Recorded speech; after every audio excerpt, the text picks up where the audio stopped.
Welcome to the Deep Dive. We're here to help you get informed quickly. Today, we are digging into the brand new auto loan interest deduction. It just got signed into law July 4th, 2025, part of that huge OBBBA, the One Big Beautiful Bill Act. Our goal, cut through the noise and show you what this really means for, your wallet. Yeah, and what's really interesting here is how this specific provision in H.R. 1 marks a pretty big shift in federal policy around cars.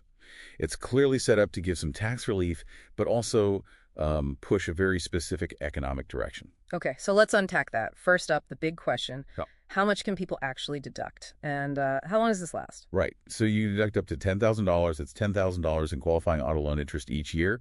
But, and this is key, it's temporary, only for tax years 2025, 2026, 2027, and 2028. Ah, okay, so 4 years. 4 years that it sunsets. It's gone. And who gets this? Is it like for everyone?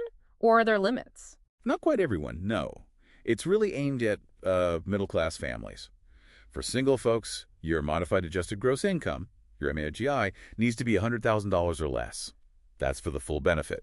For married couples filing jointly, it's $200,000 or less. And if you earn more? Then it starts to phase out. It disappears completely if your ANGI is over $150,000 for singles or $250,000 for joint filers. Okay. Now, I was reading through this, and something jumped out, this technical glitch. The circular AGI calculation thing. What's that about? Ah, yes. It's a bit of a tax code puzzle, isn't it?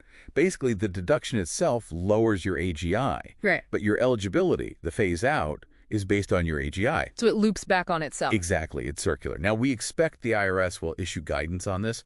Probably you'll calculate your MGI before taking this deduction and then see if you qualify based on that number. Right, that's to clarify. They will, but it shows you how complex these things get. Okay, but the good news you mentioned, it's an above-the-line deduction. What does that mean for people filing their taxes? Why is that good? Oh, it's huge. It means you can take this deduction even if you take the standard deduction. Yeah. And since most people take the standard deduction now, instead of itemizing, well, it makes this benefit available to a lot more taxpayers. Got it. That makes a big difference. Okay, what about the car itself? What kind qualifies? Any restrictions there? Yes, and this is probably the most significant part, policy-wise, the Made in America mandate.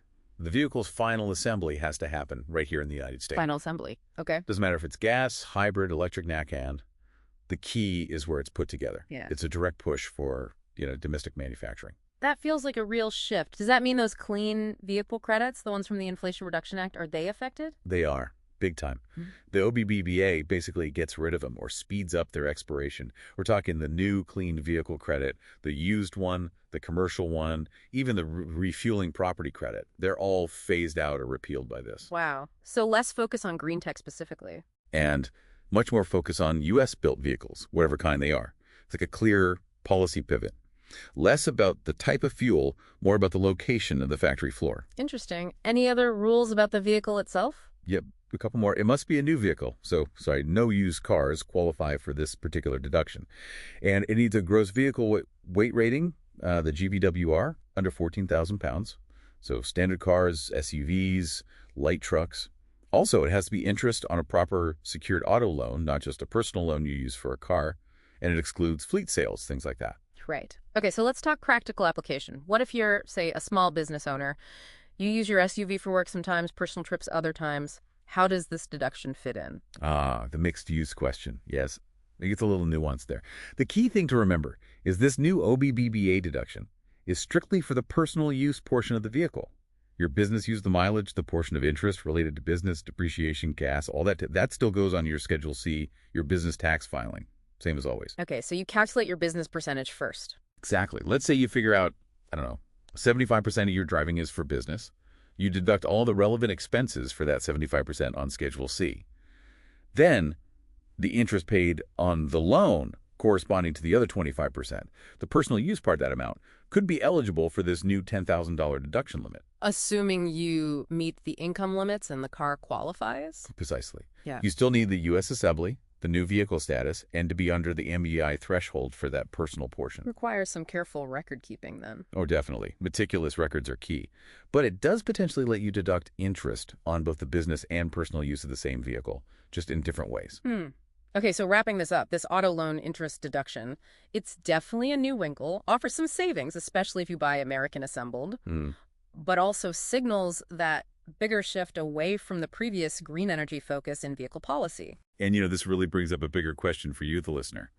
As the tax code keeps changing with huge bills like OBBBA, and remember, this bill also did other things, like making some older tax cuts permanent, changing spending on programs like Medicaid and SNP.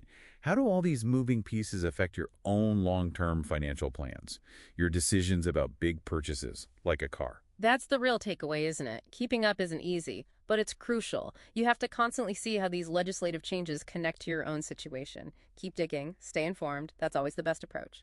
We'll be back soon with another deep dive.